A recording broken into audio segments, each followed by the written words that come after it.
All right. Good evening, everyone. Welcome to Capital Corridors, Corridor Conversations about the Infrastructure and Investment Jobs Act. I'm Priscilla Kalugden, and I am the moderator tonight. I am the Marketing and Communications Officer for Capital Corridor, and we'll get started in just a minute. I see folks signing on. We'll just let them join in, and we'll get started in just a moment. Welcome, everyone.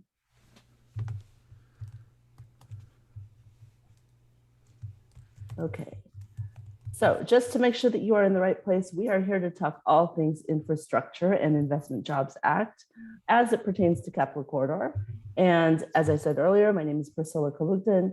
I'm the marketing manager, and I will introduce Rob Padgette, who is our managing director here this evening, as well as we've got Leo Sanchez, who's our deputy director, and Jim Allison, who's our manager of planning, and as well Karen, our principal marketing representative, is here to join us, and she is our host and monitoring the chat this evening.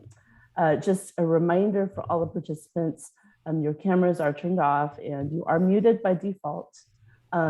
And if you are interested in submitting a question for the panelists, please use the Q&A feature for the questions, not the chat, Q&A feature for the questions. And if you're having trouble hearing or something like that, then you can use the chat, drop us a note in the chat, and Karen will try to troubleshoot that. One more thing is that the replay will be available sometime after this event, hopefully later this week. Is that right, Karen? Later this week? Yeah, we'll try to get that up as soon as we can. But okay. It may take a couple of days. Okay, and with that, I'm going to hand it off to Rob Padgette, who's our managing director. Take it away, Rob. Thanks, Priscilla. It's awesome to be here with everybody tonight, and we are super excited about the Infrastructure Investment and Jobs Act. I think some of you have seen our announcements on this, and I will say this is absolutely a game changer for intercity rail in the country.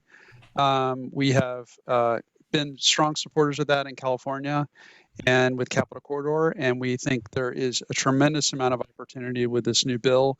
And so we just want to talk to you tonight and hear your questions. We'll go through some high-level overview of what the legislation we think means to Capital Corridor, and then we would encourage you to come with questions.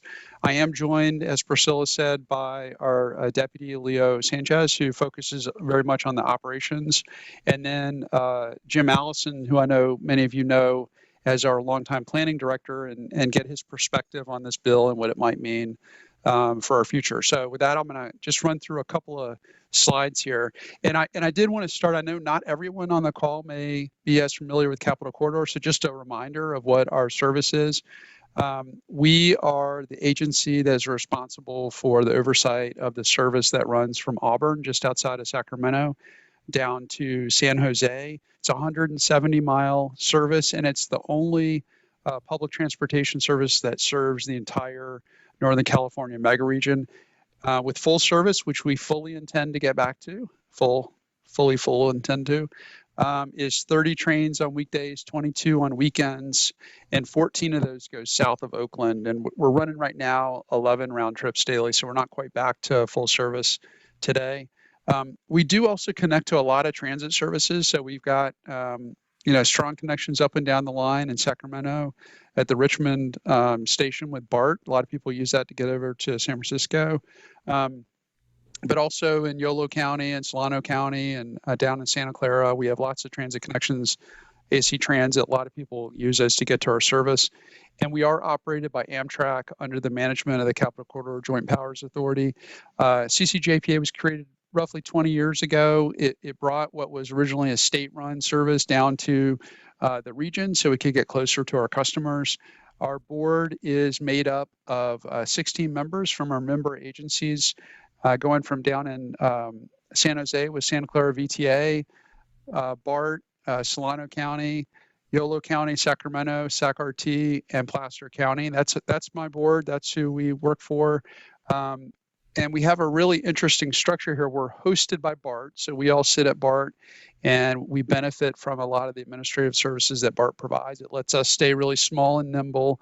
And then what's really important, and this is relevant to the bill, is our service is a lot more complicated than some of the services you might hear about in the Northeast Corridor. And a lot of the coverage of this bill that's talked about rail says, $66 billion going to Amtrak, but actually it's a lot more complicated than that. If you go to the Northeast Corridor, the tracks are owned by Amtrak, the fleet's owned by Amtrak, the service is operated by Amtrak. But out here in California, as you can see at the bottom here, the state, CalSTA, and Caltrains own the fleet, and then they provide the fleet to our service.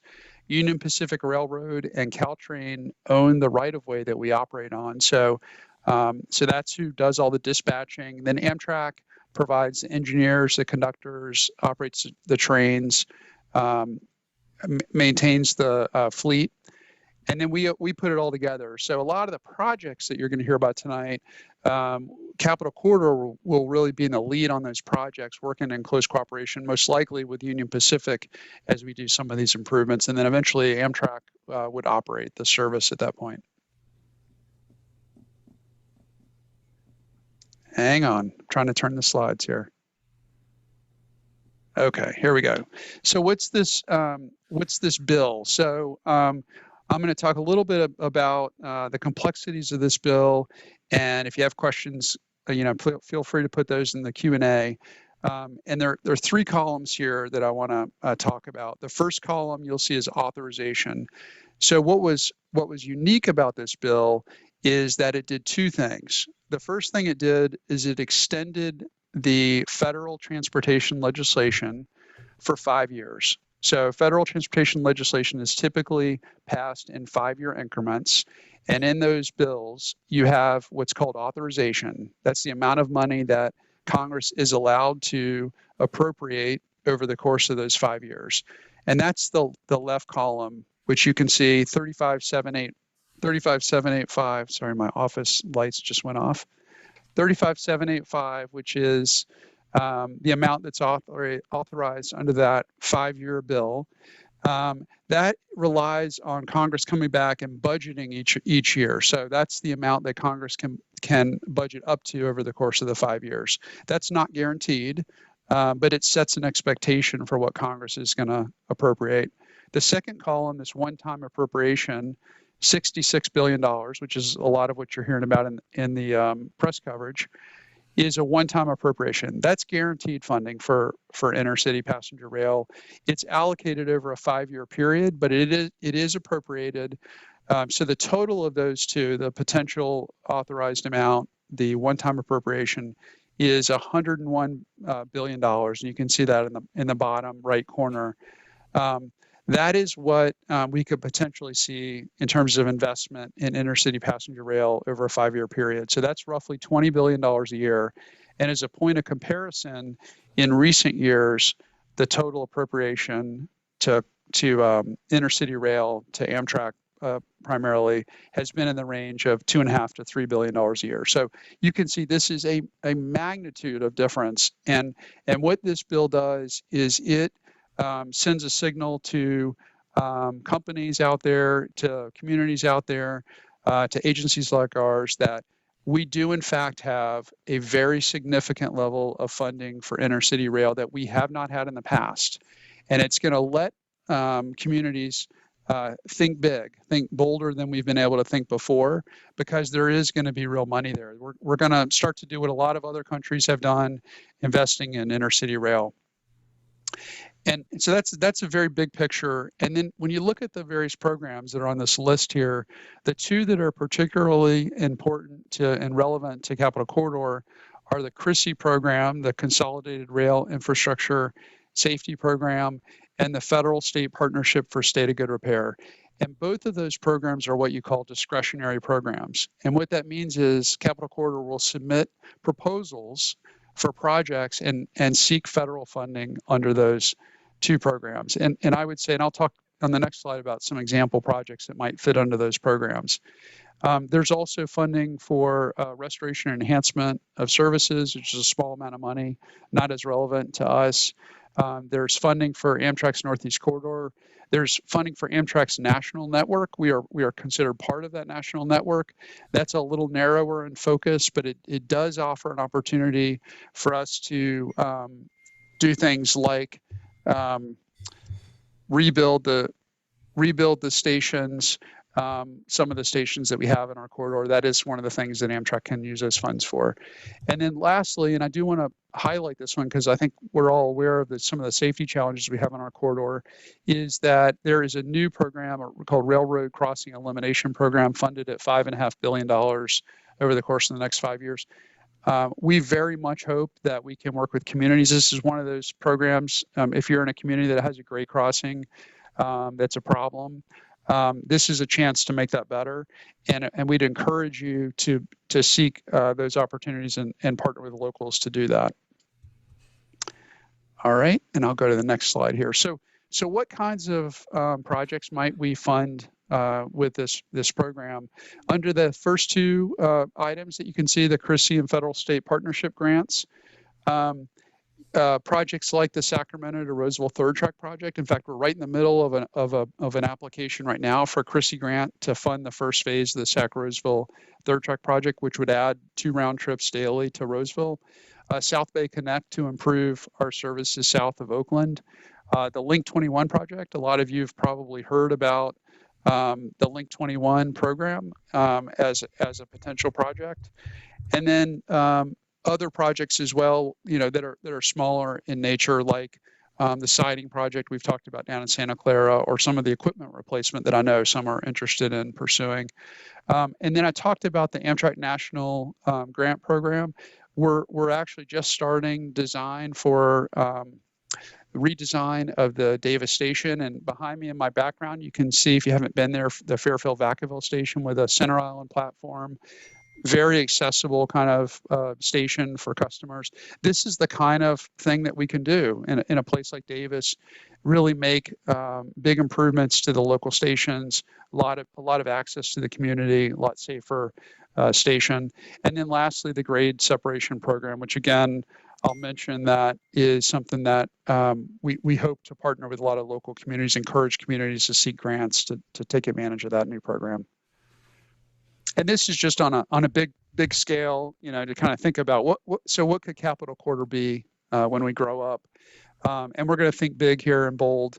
The Capital Corridor Board has adopted a vision back in 2016, and really this kind of a program is going to let us start moving forward with that vision. And just talking about those projects that I mentioned before, things like the South Bay Connect project, which is really going to reduce our travel time south of Oakland and hopefully set the stage for future expansion between San Jose and Oakland. Rob, if I may interrupt you for just a moment, some of you may know that the Link 21 project is having some webinars this week. One is actually starting in a little bit, I believe, but there will be others later on this week. So you can find that information on, let's see, I think we'll drop that information in the chat as to where you can sign up for those webinars. All right. Apologies. Yeah, thanks for the reminder, Priscilla. And I, we would definitely encourage you to sign up for that and stay in touch. That project's just getting started, but is the kind of thing that could really change Northern California's rail network as we look to the future. And then a question I've been asked by some is what's the chance? These are discretionary programs. We're going to have to apply for grants to tap these resources. What's the chance that California is going to be successful? And I'm very involved in a lot of national organizations. I work with a lot of other states that also sponsor intercity rail programs, and I very much believe that we are in a really strong position for a number of reasons in California. One of the reasons is we're prepared for a discretionary program like this that requires a state or local match. We do have state dollars, and as future state budgets happen, it's important that we have those state dollars. If you have state dollars available in programs that require a federal match, that gives your state a leg up as compared to other states that perhaps don't have the same strength to do that. We have strong local and state support, political support for an intercity rail program. And then these programs are based on an evaluation, a benefit cost analysis. And that is going to be a big part of the criteria that's used to pick projects. And we do have projects that stack up in a very positive way. As the investment makes a lot of sense when you look at all the benefits of these projects. And then, in terms of the state itself and Capital Corridor, other advantages is we have an implementation plan. The CCJPA board passed in 2016 a vision plan. The state of California adopted a real visionary California intercity rail plan back in 2018 and is in the process of updating that. And why that's so important is that when you're applying for funds and you're making a case for a project and you can describe how that project fits into a long-term vision for what intercity rail is going to be in your state or in your region, that is going to help your project be more competitive as compared to others across the country. And then lastly, we're very much in line with the administration's focus on climate and equity. I've been in California now 4 years, and one of the things that I noticed the day that I moved to California and started working in rail is that rail as a key strategy in any sort of climate plan is super critical in California, and I think the rest of the country is catching up, but we're certainly ahead of many on that front. And then I do want to mention one of the other things Capital Corridor is doing is because we have relied historically on state resources to build our projects and make our improvements. As we move towards a program that also partners with the federal government, one of the really important things is that we work with FRA, with USDOT, with Congress, as the details of these programs are developed, to make sure that those programs recognize the complexity of our systems out here in California that involve lots of partners like Union Pacific, Amtrak, local communities. We're not all owned and operated by Amtrak. There are a lot of partners involved in this process, and so we want to make sure we're involved with organizations like the State Amtrak Intercity Passenger Rail Committee, the States for Passenger Rail Coalition, which is an advocacy organization, and then just recently we established the 3 California JPAs established what's called the California Intercity Rail Corridors Lifting Everyone organization, and our intent in that organization is to really share the strength of the rail program here in California. We know a lot of people know about the Northeast Corridor. Very few people in other parts of the country know about the strength of the California program. The second busiest rail corridor in the country is in Southern California, and we're number 3 here in Northern California. And I suspect if you asked a lot of people, where are the strongest rail programs in the country, they would not know that. So part of what we want to do is help those making decisions about funding understand the strength of our programs out here in California. And then last, just a couple of quick updates here. We may ask the question here, how's business doing in Capital Corridor? We are steadily seeing an increase. This is our ridership over really since the beginning of the pandemic. We're running at about 30, 35, 40% of our pre-pandemic ridership. It's been slow and steady. We are going to do some, shifts in our service here that we think are going to better target some of the demand. And overall, I would say that part of why I'm so excited about this legislation and my team is so excited about this legislation is that we do think that the long-term strength of our market is absolutely there without a doubt. Pre-pandemic, we saw a very steady growth in our market over the last 2 decades, even through some economic downturns. A real core piece of our market is the 2 to 3 day a week supercommuter. Might be someone that works in Silicon Valley or the East Bay, has decided to move out to Sacramento, to Davis, to Fairfield, and comes in 1, 2, 3 days a week. I think we're all aware that this shift to kind of a hybrid of some work at home, some in-person work is likely to increase the demand for Capital Corridor service. I suspect we will be one of the services that bounces back fastest in the region. But then we also have this strong political support in the state. We're expected to be a big part of the climate strategy here in California. We know that it's really important that we are there to support the transportation system, that we support the growth in the economic centers we serve, including Sacramento, the Bay Area, Silicon Valley. We know that transportation investment is a big part of economic growth. And then we are a safety valve for that housing issue that we're all far too aware of. We do offer a way for people to maybe live in a different place than they work, have a civilized commute. We would certainly rather that you be on an energy efficient train as you make that commute than on crowded I-80. And so we're going to continue to do our best here as our team has over the last 2 decades. We're going to do our best here to provide a high quality service so that you can do that. And fortunately, the COVID relief package and the CARES Act has given us the bridge to stay financially stable through what's been a very difficult couple years here, so that we're ready to grow once you're ready to return to our service. And then just a last slide here. There is some information here on how you can stay connected. We would highly encourage you to sign up for alerts. We're going to push information out. We're still working on getting back to normal, and that's the best way to stay on top of what we're up to.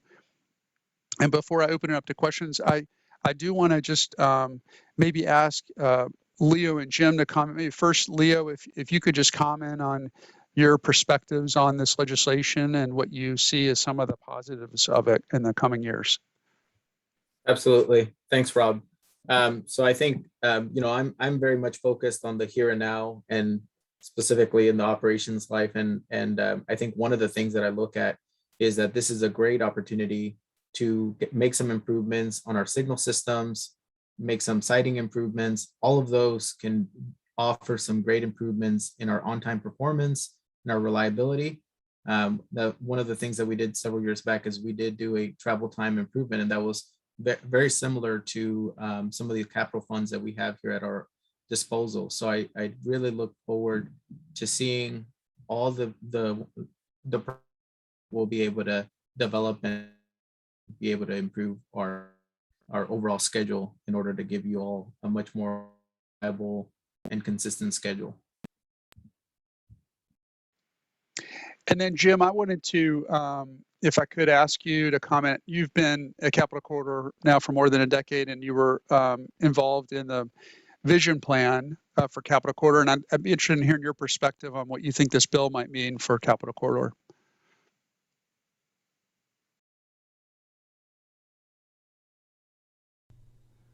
For one, Rob, we have Steve Cohn and board members from his time to thank for his leadership and asking us to do a real vision plan. So that legacy is now bearing fruit, because we did a lot of that hard work, that process to ask the harder questions about what we could do in the future.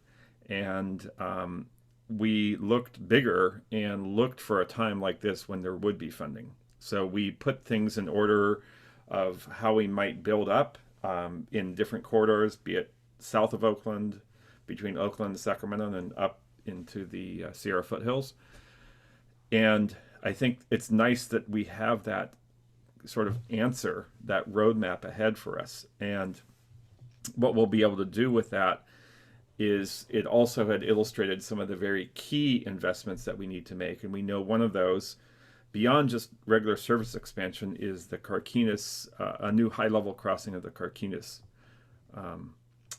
The existing Benicia Martinez Bridge, if you've ridden the train, you've probably gotten very familiar with that bridge and what it does to your experience. It means you sit and wait for the bridge to lift and marine traffic goes by. So that project itself is so fundamental to get a replacement bridge in place that doesn't have to lift, but it's also a very complicated project. So that is one of the projects that we did see in the vision plan.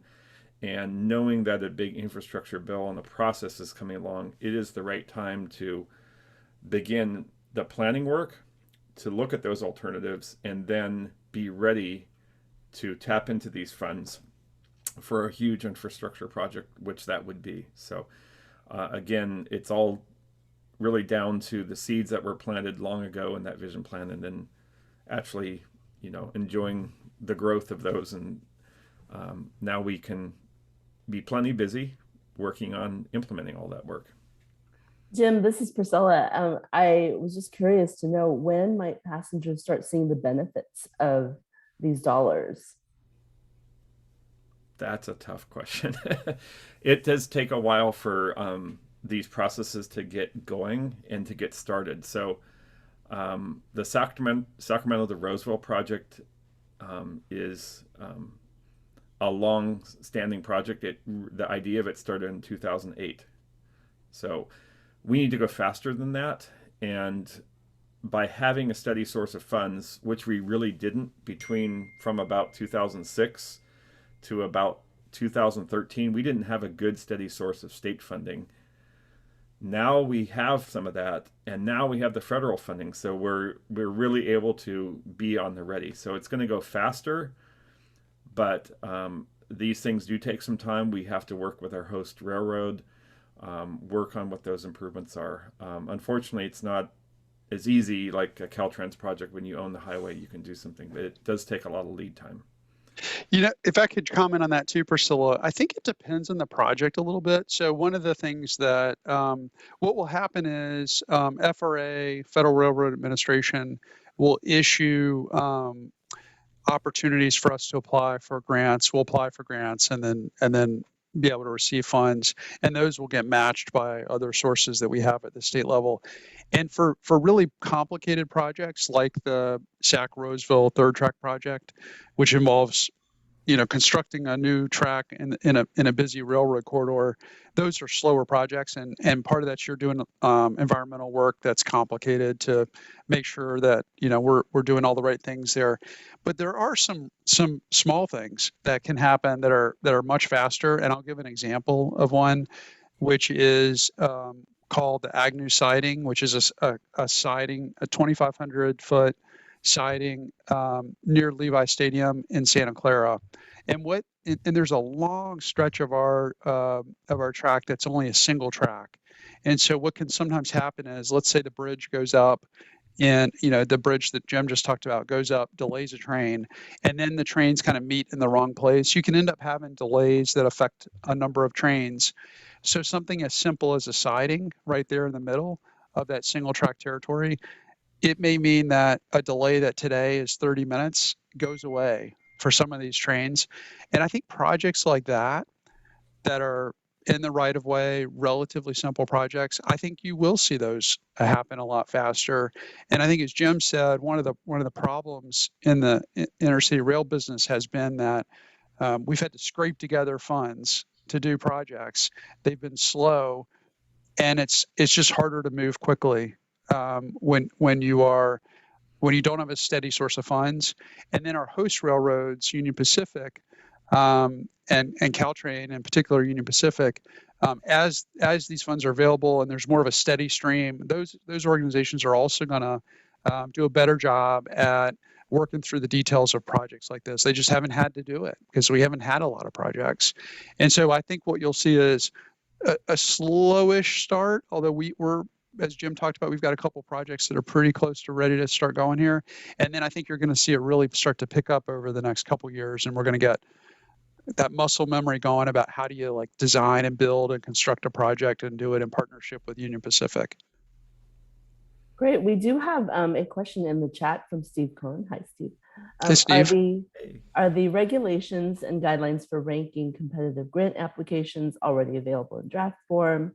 And do you expect the federal ranking criteria to align closely with state funding criteria in terms of vehicle miles traveled and greenhouse gases, et cetera? So I'm going to comment on the higher level question, and then I'm going to ask Jim, because Jim's been working on one of these, to talk a little bit about criteria. We do not have for the new programs. So for Chrissy, which is an existing program, they only changed it a little bit. So we can look at what has been issued in past years in terms of key criteria, in particular with the current administration. And I'm going to let Jim in a second talk about what kinds of criteria are in that. And then for that new federal state partnership program, that's a new program. So that will be one that, as is the railroad crossing program, those are new programs. And so FRA will develop their criteria. They usually do a lot of outreach to the rail community as they're developing the notices of funding that go out, so that we can provide feedback as they start to shape their criteria. And with that, I want to ask Jim to talk a little bit about the CRISI criteria in particular, and just give people a flavor for the kinds of things that DOT looks at when they're evaluating projects. Sure. What we're seeing, and related to California's goals, like climate goals, California's on the more aggressive side on GHG, but we're starting to see that on the federal side. So when you do a benefit cost analysis of a project, the GHG has a lower discount rate, which means it ranks higher in terms of its benefit over time. So that is akin to what California has. So if you will, the federal program can certainly absorb all the climate and all the programs that California has going. But in general, the federal program is oriented around benefit cost analysis. And that can include benefits to climate and air quality, but they'll really emphasize the value of the federal investment. So in terms of that, what we're actually seeing, and I'm saying this in terms of the Sac-Roswell project, which is what we're working very heavily on right now. It's due on the 29th. What we're seeing is a really strong reflection of joint goals of freight goods movement by rail as opposed to trucking. And so what's good for the freight rail, more capacity there, is good for Capital Corridor. So if we can jointly do those projects, a freight rail network that can carry more freight trains out of ports and things like that means we can take a lot of trucks off the road. We can take the impacts of those trucks for congestion, for damage to the highway, for air quality reasons, for equity reasons, from where those trucks start and end their trip. So there is an alignment with equity values and GHG. They're just sort of captured in a different way. And it's, frankly, it's a very interesting exercise to blend California's goals and the federal goals together. And I think, with this administration's view of GHG and kind of looking at California as a leader, I think there are more alignments in the future. Great, thank you. I did get another question that was sent to us via email. The question is, who will be making the decision on where to spend the money? And the person is suggesting that the Dumbarton Bridge rail cross over to the Hayward BART station, and would also like to see the Monterey Salinas connection, which we've talked about. He lives near the Caltrain rail corridor and has seen most of the competition of the electrification and has supported all rail line improvements. But basically, who will be making the decisions on where to spend these funds? Yeah, so that's a good question. And first, thanks for supporting rail programs. We absolutely appreciate it, and it absolutely matters. So first, what has to so there's a decision made at a federal level, which is these applications go to USDOT and they evaluate projects. And Jim talked about some of the criteria, including things like the benefits of the project. They also do look at support. So when they receive in the project submission, they ask for support letters, and when they see support letters from in a community, the mayors, the citizens, the congressional representatives from those areas, and it suggests that there is broad support in the community for a project, that is going to be on the list and an important part of the evaluation. So that's once it gets to the federal level.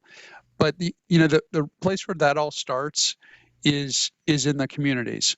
So when you're working on a project, and this is why it's important to pay attention to, say, a project like Link 21, part of how you make a project more competitive is that you shape a project to be a really positive contribution to the transportation system, and you help a project along by making sure that it has support in the community. So what we want to do is make sure that as projects are planned in the state, that that all sorts of criteria and things that are important to the community are a big part of the project, so that when we do try to request funding at the national level, that we come to USDOT and FRA with a compelling narrative that says, hey, everybody wants this to happen. We all agree as a community that this is an important project, and here's all the reasons. This is how it pencils out in terms of the analysis. This is why we think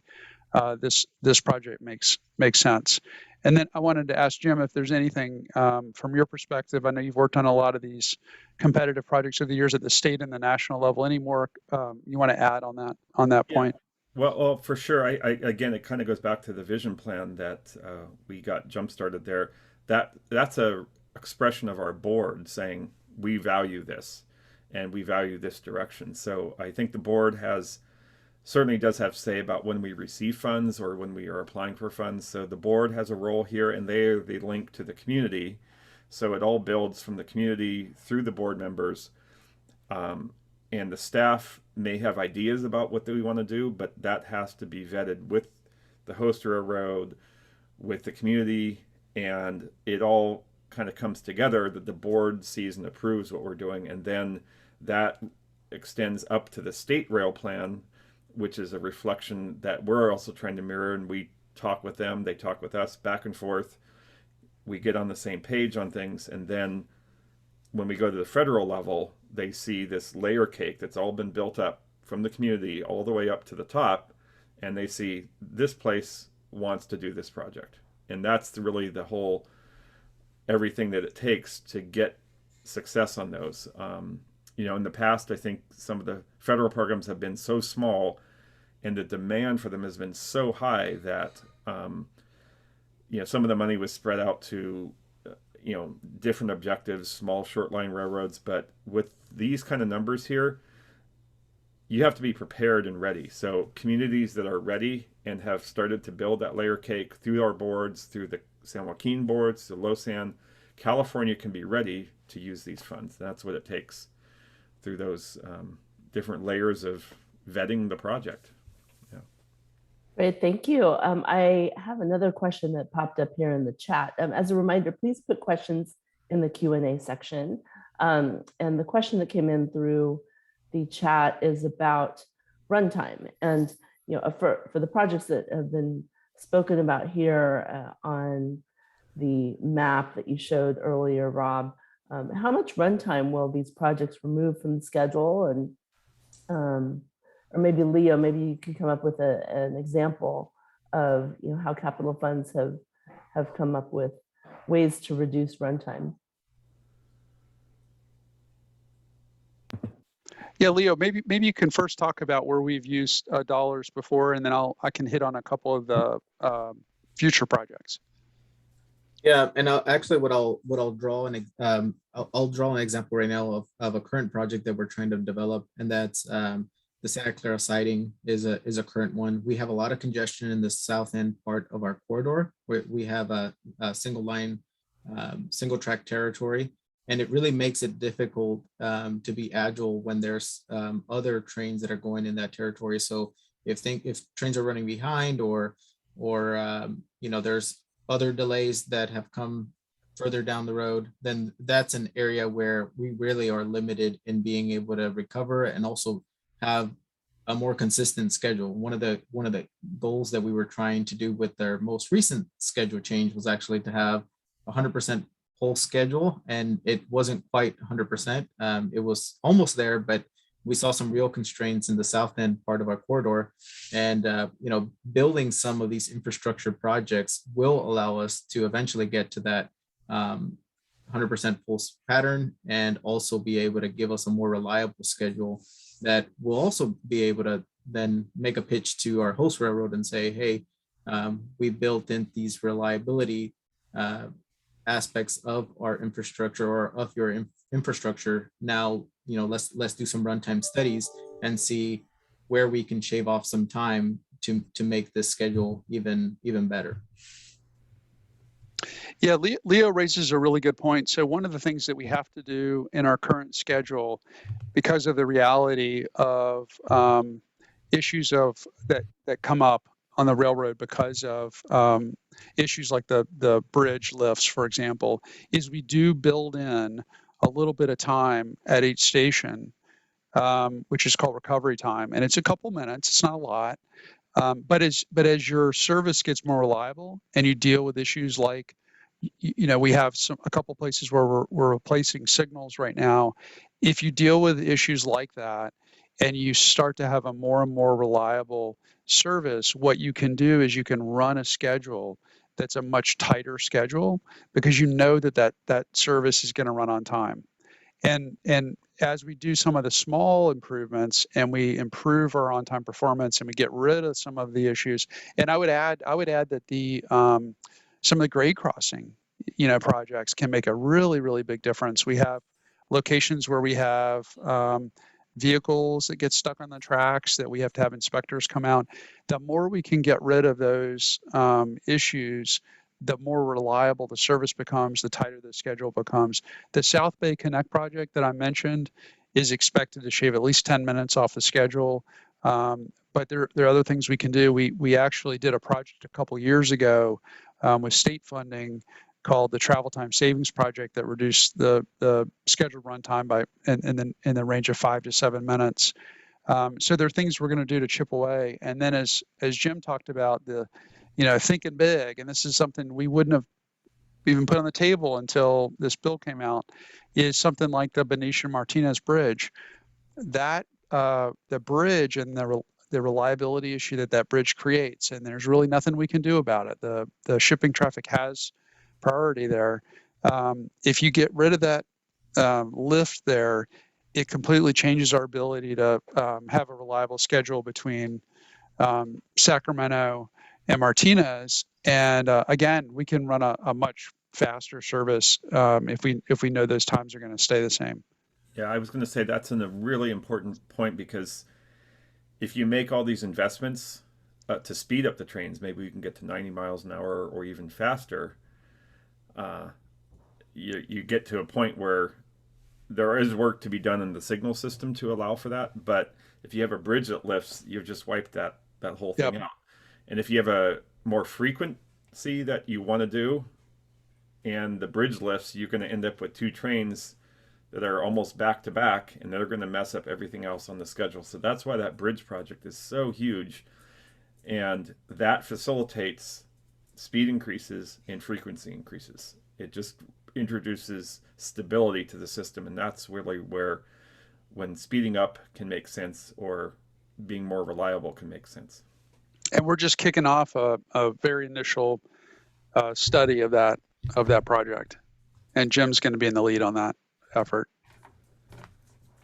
With all of these projects, there's a question in the chat about, will you need to add more employees to build all these projects, or what workers will be needed to build these projects, and will there be training programs starting now for the future increased need of a trained workforce for the funds that are magnitude of this? Yes, there will be a lot of new jobs. And we will have Capital Corridor is an oversight agency, so we'll have some of that growth. But companies that design and build railroads will be busy. And if you have a niece or a nephew that's thinking about what they want to do for a living, there is just about every type of job you can imagine in the railroad business. It's not something that people think about necessarily. They did it, 50 years ago, 75 years ago, but from being an engineer to drive the train to a conductor, design, construction, finance, everything, human resources. And what we are going to see is that, and we will see this coming from companies abroad that are experts in rail, is that we have just sent a signal to the world that we're in business here in passenger rail. And so I would say that we are going to, Priscilla, definitely see programs develop, and we need to do that. We need to have training programs, and we need to encourage people to go into this field. I think you ask anybody on this call, we all love it. It's great thing. We probably never imagined we would be in this business, but it's a really wonderful field to be in, and the timing is good. So I don't know if Leo, if you maybe add a little bit more flavor to that conversation. Yeah, I mean, I think when I think about some of the workforce challenges, is what I'll say is it's going to present a lot of opportunity for a lot of industries, ours included.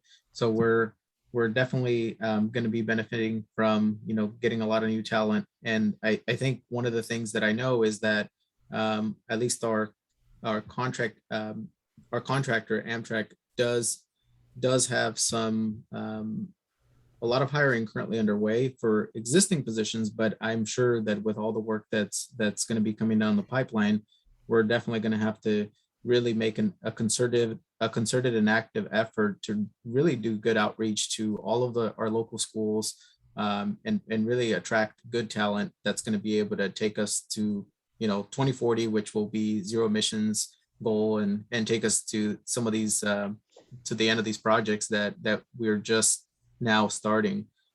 So I definitely think that there's going to be a lot of you know, a lot of effort from all of us and others to bring people up to speed, and to recruit, to retain, and to make sure that we have all the skill sets that we need, both from on the academic level, from the skilled labor level. I mean, this is really a project that affects everyone in our communities here in Northern California. Yeah, you got 2 planners at Capital Corridor and 1 engineer, and that's going to be could be a bottleneck. So we might need some help. Be busy. Yeah, for sure. Another question that we had is, you know, is there, with all these funds that have been brought about, is there anything that could jeopardize these funds in the future, you know, such as, you know, maybe, I don't know, and you know, some kind of legislative issues, or, you know, sort of administration change, or something to that effect? You know, what might put a stop on this? Yeah, I talked about the $66 billion that is essentially guaranteed. You know, that would be pretty hard to change, I would say, going forward, the way that it was set up. It's essentially an advance appropriation, and so you know, they provided these dollars, but they said this amount's in the first year, this is in the second year, this is in the third year. There are requirements on, you know, the time period for spending those dollars, and we certainly need to be careful about how we spend those. We need to show people that we can deliver, so that we keep the political support. But as long as the current administration is in place, and it would take an act of Congress and then approval from the president to remove funds from that $66 billion. Now, the $36 billion, which is the annual appropriations, that actually requires every year that Congress approve a budget. So I think you will see debate there about how much money goes into rail. So if we're slow in delivering and spending the money, I think you do create a potential that will get less in those annual budgets. My personal hope is that what's going to happen is the industry is going to grow. We're going to show people what you get for this investment.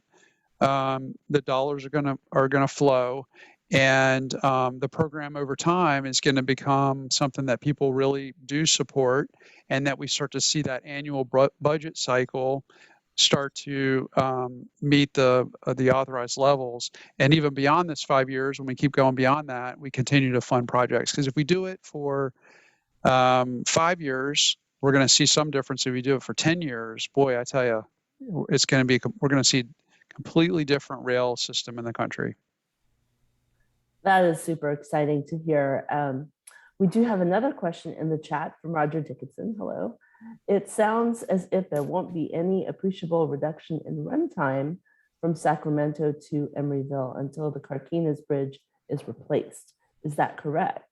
And if it's correct, how soon do you believe the bridge replacement project can be completed?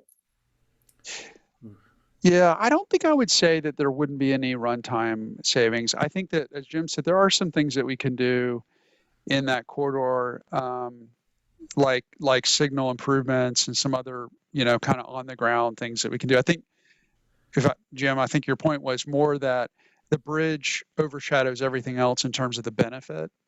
Yeah. But maybe Jim, if you want to touch a little bit on what's realistic in terms of time frame, and put your most optimistic hat on in that answer. Okay, most optimistic. Well, Okay. we have to just change, right? Yeah, We're yeah, used we to do. living in this completely Yeah. constrained world. I have to with get used to few it. dollars. I know. I have to get used to myself. So I don't think we'd make big speed improvements like to go to 90 miles an hour until we had reliability of a non-lift bridge. So let's solve the bridge thing first. So how long does that take?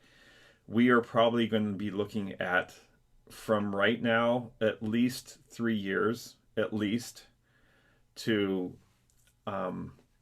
complete an environmental impact report. I mean, that is super fast. To be safer, and this is even fast, I would say 5 years. Then, if that's been approved, that means you roughly know the alignment. Then you go through final design. You're going to be looking at least 2 to 3 years for that. So now we're at between 6 and 8 years. And then you'll be dealing with the construction of that, which would likely take at least 4 years. So it's going to be like a decade before you could, at best, get a lift bridge here.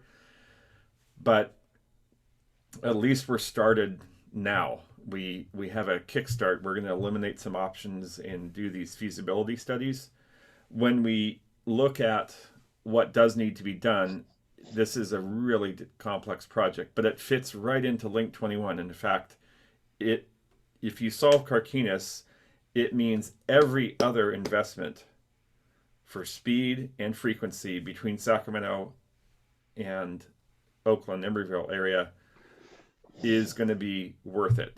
It won't be like, oh, surprise, the bridge is up. So it makes every other investment worth it. So we can do the reliability improvements. I don't think we can speed up. We can get more reliable with the sidings and other things and good meets and everything that Leo was saying. But it's, we have a lot of places we can improve. It's not just the Carquinez Bridge area. There's a whole area south of Oakland, that single track territory. All these things are ripe for reliability improvements. And in some cases, like with the South Bay Connect, that's a good travel time savings for those who ride that on a regular basis. So, yeah, I think the travel time savings potential is bigger south of Oakland in terms of change. Yeah. But then I'll give an example of a project where I do think it would make a difference, now between Emeryville and Sacramento, which is the Davis reconstruction. Yep. So if you go to Davis now, you know that we're only allowed there's a rule there where you can only have one train at a time because of the issue of where people board at that station. And so imagine the station looks like the one behind me, right? What that would do is you would no longer have to wait when there's another train at the station. You could have two trains pull in the station at the same time. That will make a difference. I mean, that absolutely will make a difference. And that project is not a 8 or 10 year project. I mean, our hope is that we get that designed in the next couple of years and then build it. And right now we're working on we're getting ready to start the construction for the replacement of the signal system from the 1930s, by the way, that's just north of Davis Station. It's almost fully designed, and we'll be starting construction on that soon. So little stuff like that, you may not even see it as a rider unless you're a real rail fan. But some of these signal improvements, there's another example which is called Steege, which is down near Emeryville, where we're replacing an interlocking that requires the trains that get to go down to 10 miles an hour. We're going to replace that with an interlocking that allows the trains to stay at 40 miles an hour. So when the trains switch tracks, the speed improvement there is big. So there's little stuff like that, and we're going to just chip away at those. So, yes. It's not going to be the bridge is going to be the finale, but we're going to chip away at other stuff on the way to that party. And that even the freight trains, just the Davis project will let the freight trains operate right faster, and that increases through capacity. So it just all moves. Right, it helps capacity too. Yeah, you chip away at all these things, head in the right direction. So there's kind of an order to it. There's the big stuff, and then there's the chip away stuff. Right. I have time for one more question since we're getting close to the end of our session. And I'm going to take this one that popped up in the Q&A. Should we expect more than a 911 call for vehicles or pedestrians and obstructions that are stuck on the tracks for significant duration, since these issues cause delays and, in addition to the other types of issues caused by infrastructure like track and signal issues? What can be said in our use of advancements in telemetry technology and artificial intelligence, as part of this package potentially? I'm going to ask Leo if you're up for actually, Leo, maybe you could even mention what people should do if they ever come up on something like that. Yeah, I can certainly start off. So, I think this is a great question because this really speaks to a lot of the current challenges that we face today. Unfortunately, we do see a lot of, safety incidents that take place along our right of way, particularly in the Bay Area where we have the most congestion in our corridor. One of the things that I can say is that there's multiple effects of these safety incidents, right? So first and foremost, obviously, there's the public and whoever's affected that's immediately impacted. Then we have the crews that are also, having to deal with that situation. And then ultimately, we also have our passengers and all of you that are riding with us that are having to sit in these situations, even when, maybe fortunately nobody got hurt and it was just the vehicle stuck on the track or something and everybody was able to get out. But we do end up seeing still significant delays because of having to clear the track, having to make sure that the infrastructure is still safe, that the equipment's still safe and can continue on destination. So what I'll first say is that we're trying to do a lot in terms of reinforcing our right of way to discourage people from being near the tracks, to really stay away from that zone because it really is a dangerous area to be at. And then second, we are trying to do what we can to have more patrols up and down our corridor, so that way when these incidents do occur, we can have some more immediate response to situations like that.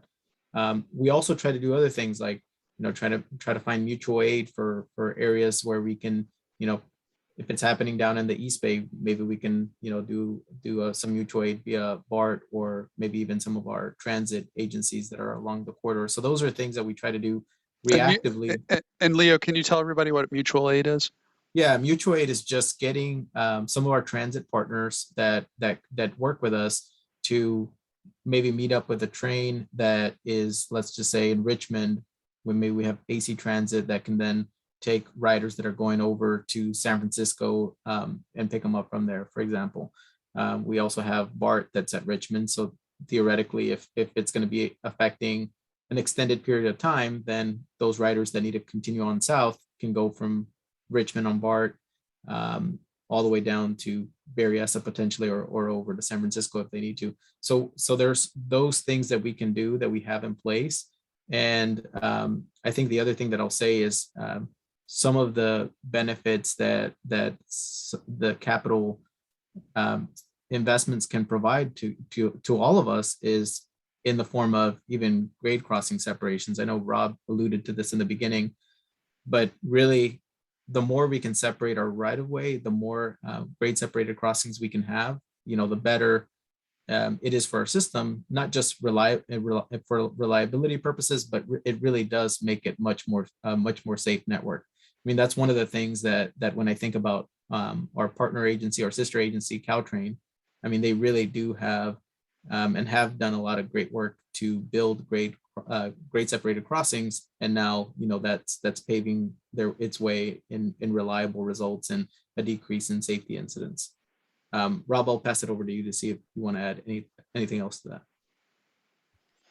Yeah, and if you come up on a location where there's a vehicle stuck, there is a number and a grade crossing number and telephone number that you can call that connects to Union Pacific, and that's more of an immediate kind of action that a person should take.